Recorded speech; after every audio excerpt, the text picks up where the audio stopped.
What's going on, all my diptoers out there? Simon Says Crypto. Take two again. Dang it.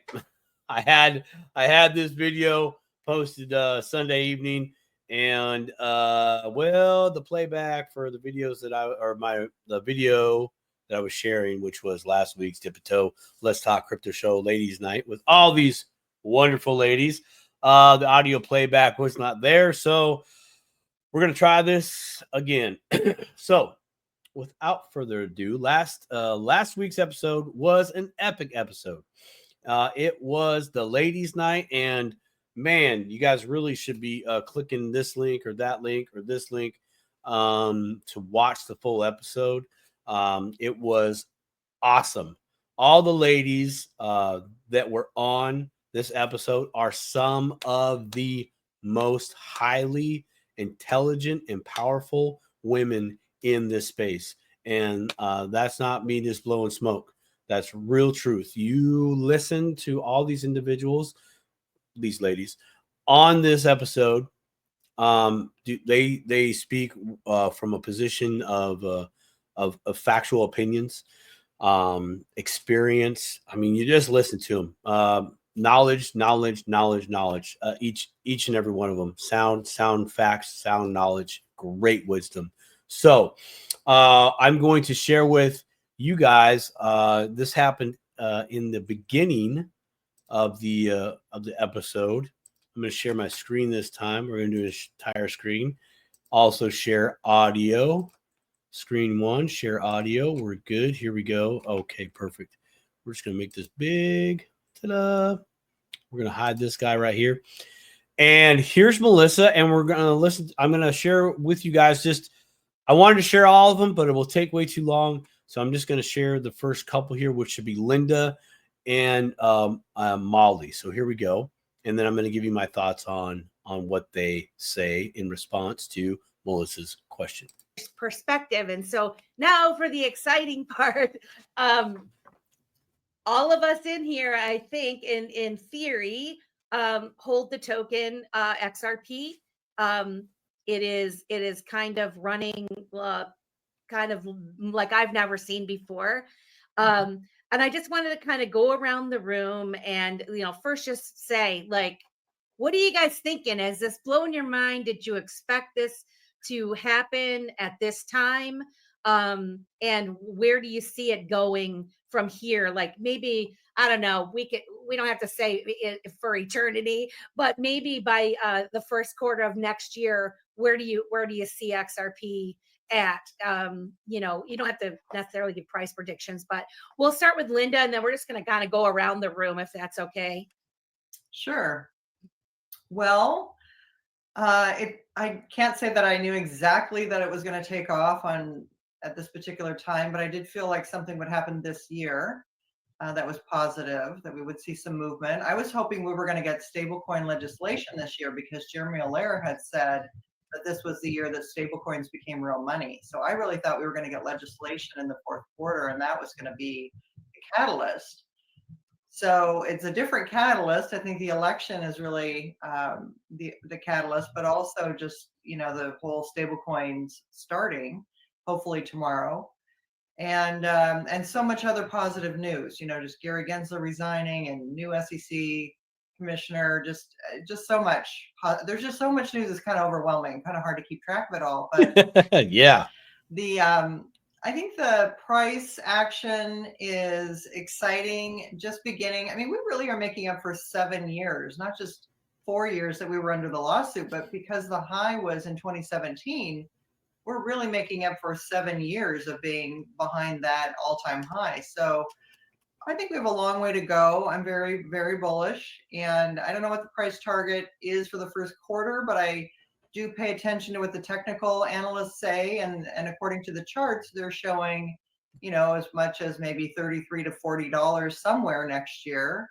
I think that's very reasonable, just based on past cycles repeating, and that doesn't even take into account stablecoin legislation, crypto legislation, and all the institutional money that will pour in after that legislation is passed. So, that I think would be somewhat of a minimum to expect, really. I mean, I hate to say that I mean, it's so incredibly bullish. It's ridiculous. But I mean, I can't think about it any other way.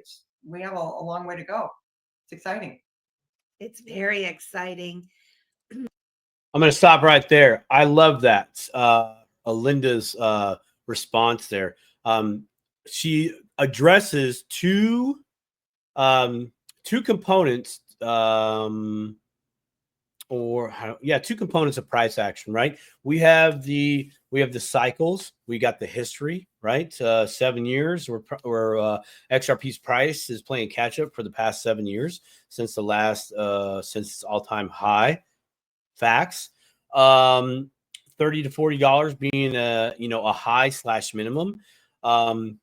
I could see that as well. And I love the fact that she separates that history, suppression, maybe a little bit of suppression in there, but basically price action over the past 7 years, it's been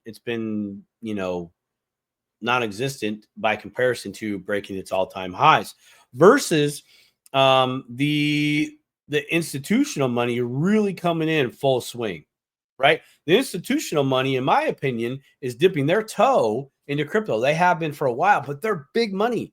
Okay, they need a coin to be $30, $40 just for them to even sprinkle a little of their institutional magic all over that.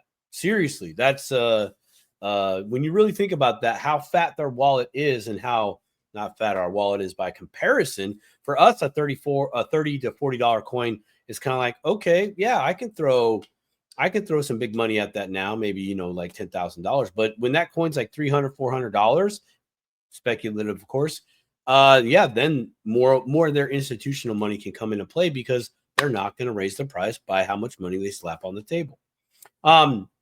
So regulation comes in, institutional money can come in at a much larger depth of participating in that financially.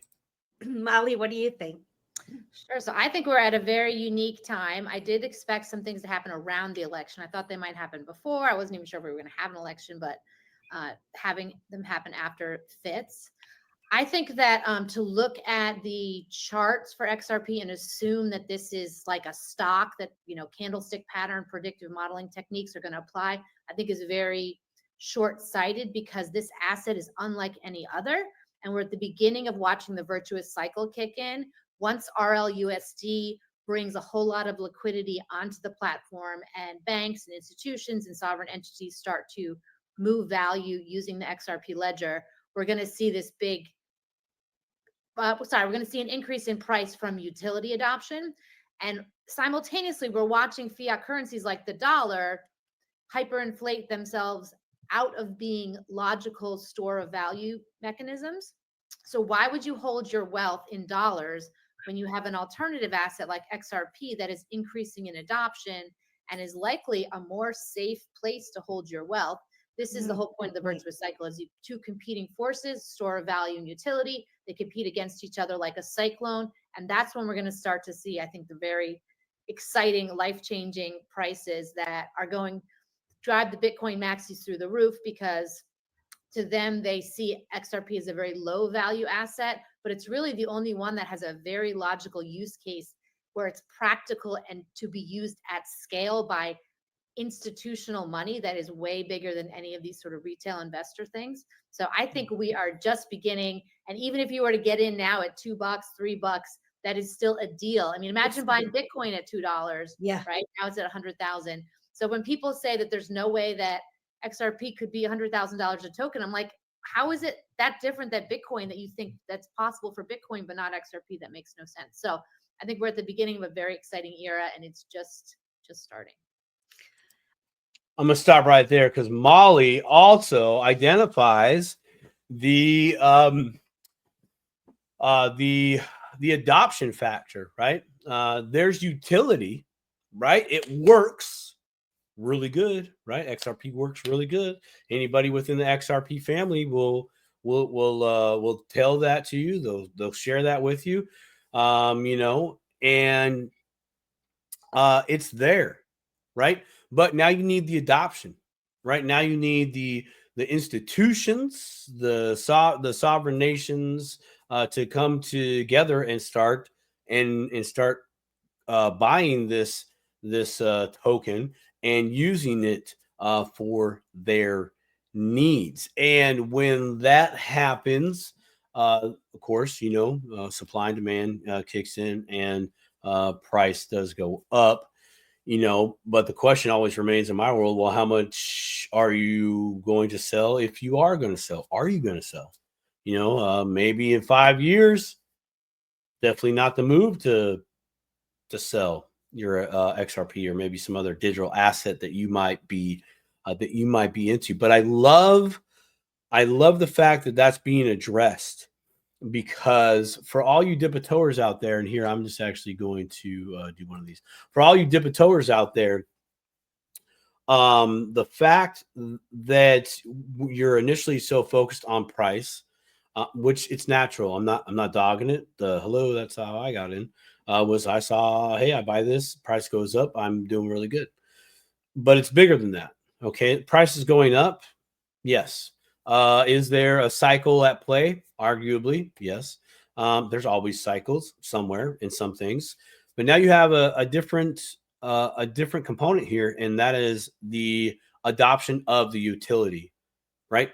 The world or institutions of the world are seeing the value in the utility of the thing, XRP in this case, and now it's being acquired.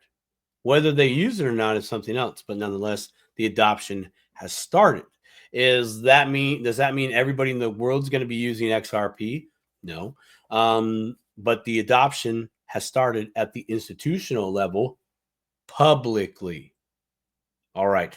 There's so much more to actually really be shared during just that initial part of the last week's show. If you got some time, be kind, rewind, go watch the whole thing, because it is nothing but gems after gems after gems. Even on that question alone. All right. So what's the moral of the story? Diamond hands, baby. Diamond hands.